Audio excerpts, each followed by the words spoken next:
текот на војната, Винстон Черчил оди во Москва и заедно со Сталин се случува познатиот состанок, фактички така наречената Московска конференција, каде што се исцртуваат процентите за тоа кој колку всушност треба да добие од влијание на Балканот. Бидејќи, како што кажавме, Балканот бил средишна точка, еден од најбитните, да кажеме, области, територии за повојна Европа. И за како ќе се распредели, како се буквално делење на пленот. Така да кажеме, за идејата на Балканска федерација, ова било мислам дека и подпишувањето на сметната пресуда, бидејќи со доделувањето на процентите, фактички веќе уште од 44-та година се знаело дека многу тешко ќе дојде до формирање на Балканска федерација во вистинска смисла. Британија тоа го сватила многу сериозно, па 44-та година дои за време на после повлекувањето на германската окупацијска војска од Грција, истоварила своји војски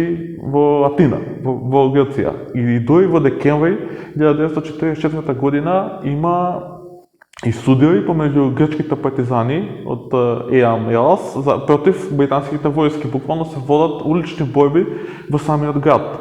И тие завршуваат со така наречениот договор од Маркиза, каде што ЕАМ ЕЛАС се договорува да се разоружа